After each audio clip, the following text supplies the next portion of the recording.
اب میں دعوت دے رہا ہوں ناٹی حبشے سے تعلق رکھنے والے، یعنی انڈین حبشہ جس کو ہم کہتے ہیں ڈانڈیلی۔ یہاں ایک زمانے قبل ایک حضرت بلال رضی اللہ عنہ کے نسلوں سے، خاندان سے اور ان کے پریوار سے اور ان کے جنس سے تعلق رکھنے والوں کو لا کر بسا دیا گیا تھا۔ ان میں ارتداد کے زمانے تک ہوائیں چلتی رہیں، بعد میں اللہ نے ان کو ہدایت نصیب کی، اس کے بعد وہ احباب جوق در جوق اسلام میں داخل ہوئے۔ ماشاءاللہ اب بہت اچھے علماء، حفاظ، بلکہ ابھی بھی کم ہی ہیں لیکن جو ہیں وہ بہت اچھے ہیں۔ انہی میں ایک نمایاں حیثیت اور مقام رکھنے والے ہمارے مفتی اکرم صدیق صاحب ہیں، جنہوں نے شادی شدہ زندگی کے ساتھ اپنے پریوار کے تمام بوجھ کو سہتے ہوئے، سنبھالتے ہوئے اور اس کو بخوبی ان کے حقوق انجام دیتے ہوئے ماشاءاللہ انہوں نے افتاء بھی کیا، دور حدیث بھی کیا اور عالمیت کی تکمیل بھی کی۔ ان سے میں گزارش کرتا ہوں کہ وہ آئیں اپنے تاثرات سنائیں۔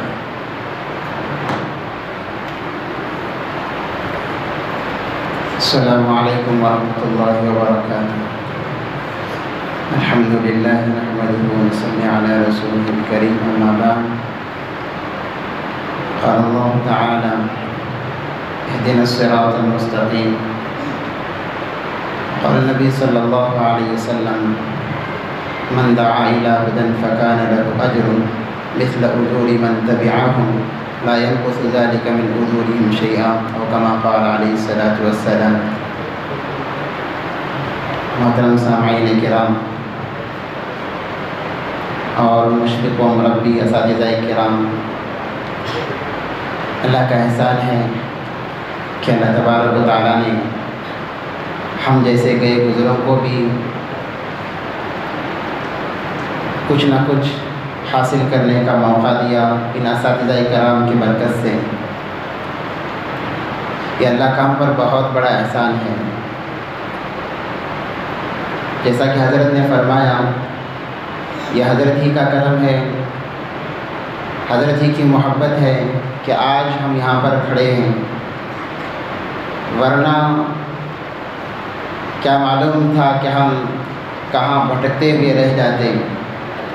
مگر اللہ تبارک و تعالیٰ نے چند وجوہات کے بنا پر حضرت سے ملاقات کرائی، جس کی وجہ سے یہ تعلیم کا سلسلہ شروع ہوا۔ مختصر کر کے میں اپنی بات ختم کروں گا۔ میں نے جیسے کہ حضرت نے فرمایا کہ وہاں ہمارے علاقے میں قادیانیت کا بہت زیادہ زور تھا۔ حضرت مولانا ایوب ندوی دامت برکاتہم العالیہ نے وہاں پر بہت ساری محنتیں کی، حضرت کی بہت خدمات وہاں پر ہیں، خصوصاً ہماری برادری پر۔ تو الحمدللہ میں نے 1998 میں 1998 میں تعلیم کا سلسلہ شروع کیا بھٹکل کے ذریعے، وہاں پر ناظرہ، اس کے بعد میں بیجاپور زندگی میں حفظ میں نے کیا۔ چند وجوہات کی بنا پر مدرسے کو میں نے چھوڑ دیا اور کاروبار کی طرف لگ گیا، کاروبار میں لگ گیا۔ چھوڑنے کی وجہ یہی تھی کہ چند چیزیں جو ناگوار نظر آتی تھیں، جس کی وجہ سے ہمت نہیں ہوتی تھی۔ تو مدرسہ چھوڑنے کے بعد کاروبار میں کام کاج میں لگ گیا اور ایک مدرسے سے ایک نفرت سی پیدا ہو گئی، علماء سے ایک نفرت سی پیدا ہو گئی دل میں۔ کافی عرصہ دنیا داری میں لگا رہا، اتنی نفرت آ گئی کہ کبھی خواب میں مسجد نظر آ جاتی تو میں رات بھر سوتا نہیں تھا، کوئی اللہ والا نظر آ جاتا، کوئی عالم، کوئی دین کا داعی نظر آ جاتا تو میں بے تحاشا انہیں گالیاں دینا شروع کر دیتا کہ میں ان سے پیچھا چھڑانا چاہتا ہوں، مگر یہ بار بار کسی نہ کسی بہانے میرے قریب آتے ہیں۔ پھر اللہ کا کرم ہوا، 2009 میں نکاح ہوا، اس کے بعد میں دیگر ساتھیوں کے زور کی وجہ سے جماعت میں الحمدللہ وقت لگا، تو پہلا چلہ ہمارا بنگلور آنا ہوا۔ بنگلور میں حضرت الاستاد دامت برکاتہم العالیہ کا جہاں گھر ہے مسجد سعود میں ہماری جماعت رکی ہوئی تھی. میں پہلی مرتبہ جماعت میں لگا ہوا تھا. بات کرنے کا انداز بھی کچھ نہیں تھا. عشاء کے بعد بات میری ہی تھی تو میں بیٹھ گیا بات کرنے کے لیے. جو سنی سنائی بات تھی وہ میں کرنا شروع کر دیا. حضرت بھی بیٹھے ہوئے تھے مجلس میں.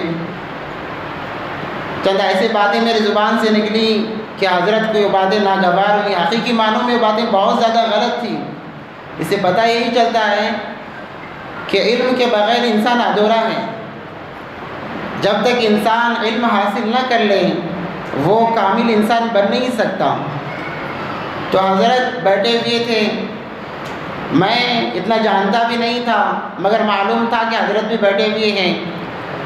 جب میری باتیں حد سے تجاوز کرنے لگیں, بہت زیادہ غلو کہی ہے یا غلط طریقہ ہے, جب میں اختیار کرنے لگا حضرت اٹھ کر اس نیت سے میرے قریب آئے کہ وہیں پر مجھے ڈانٹ کر بات میری بند کرا دی جائے.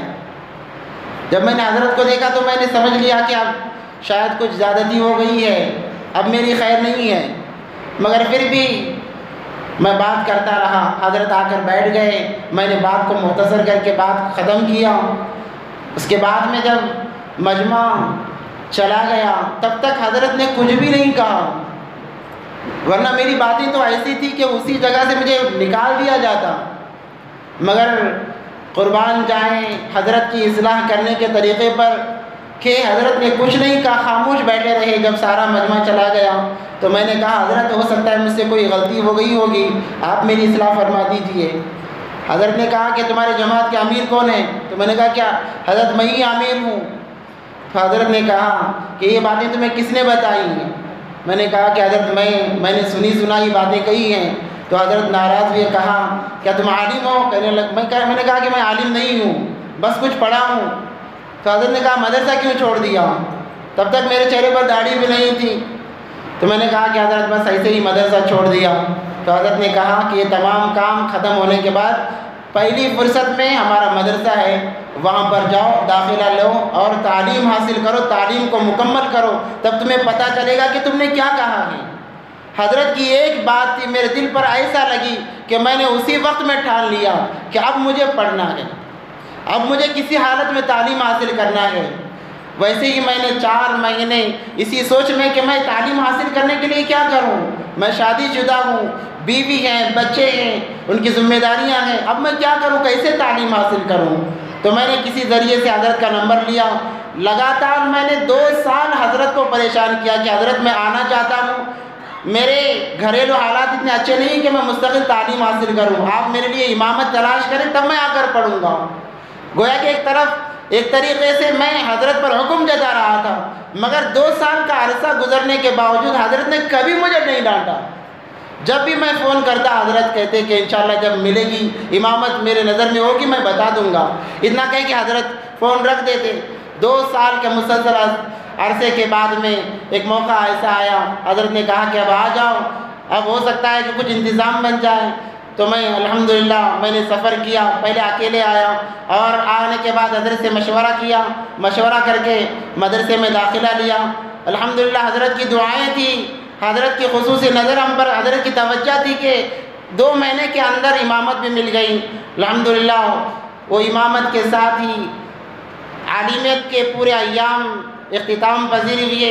الحمدللہ بہت اس کے اندر حالات بھی آئے, مگر الحمدللہ حضرت ہمیشہ مشورہ دیتے, حضرت سے مشورہ کرتے ہوئے میں نے ان ایام کو کاٹا. اس کے بعد میں دل میں ایک تڑپ تھی کہ دور حدیث بھی مجھے پڑھنی چاہیے. مختصر کر رہا ہوں, وقت بھی بہت ہوتا چلا جا رہا ہے. تو میں بار بار حضرت سے مطالبہ کرتا کہ حضرت دیوبند میں جا نہیں سکتا اور اطراف میں کوئی ایسا مجھے مدرسہ نہیں آ رہا ہے جہاں پر میرے مزاج کے موافق یعنی وقت اوقات کے حساب سے میں تعلیم حاصل کر سکوں. حضرت کہتے ذرا انتظار کرو. بار بار اصرار کرنے پر حضرت نے کہا کہ آئندہ سال انشاءاللہ ہمارے مدرسے میں دور حدیث شروع ہونے جا رہا ہے. تو میں بہت خوش ہوا. میں نے کئی نمازیں شکرانے کے طور پر پڑھی کہ چلو حضرت کے ذریعے سے میری یہ مراد بھی پوری ہونے والی ہے. تو حضرت نے ہم جیسے گئے گزروں پر شفقت کرتے ہوئے ہمارا داخلہ لیا اور ہماری اونچ نیچ تمام چیزوں کو حضرت نے برداشت کیا.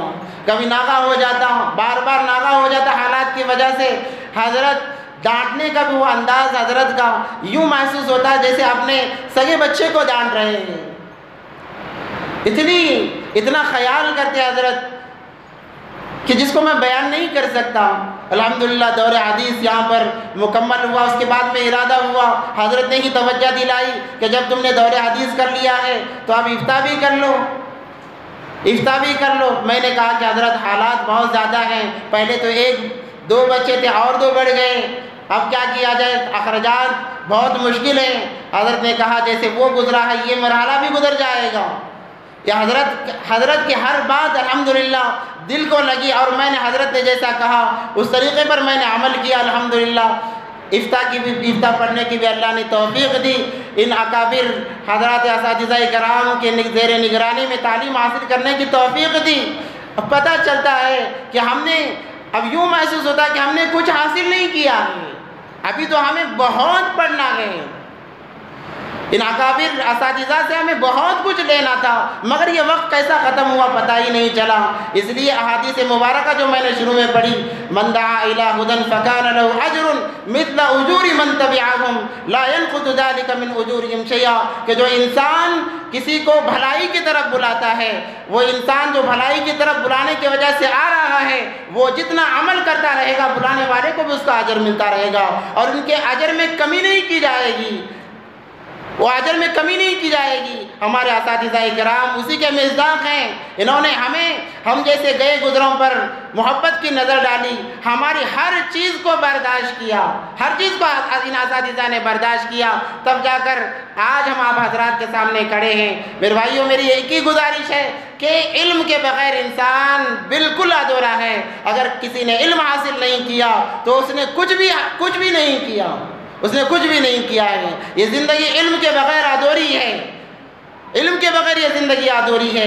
یہ تو اللہ کا ہم پر کرم تھا، ہمارے اساتذہ کی یہ محبت اور شفقت تھی کہ انہوں نے ہماری رہبری کی، ہمیں راستہ دکھایا اور ہمیں ایک انسان کیسا انسان بننا ہے وہ طریقے ہمیں بتائے، سکھائے. میں بار بار شکر گزار ہوں ان اساتذہ کرام کا، خصوصاً حضرت الاستاذ دامت برکاتہم العالیہ کا، کہ انہوں نے مجھ جیسے حبشی کو بھی بیکار نہ سمجھا اور کہا کہ کبھی نہ کبھی یہ سکہ چل جائے گا. اللہ سے دعا ہے کہ اللہ تبارک و تعالیٰ ان اساتذہ کرام کو اس کا نعم البدل دنیا اور آخرت دونوں جگہ عطا فرمائے اور ان کا سایہ تادیر ہمارے سروں پر قائم و دائم فرمائے. آمین. وآخر دعوانا الحمدللہ رب العالمین.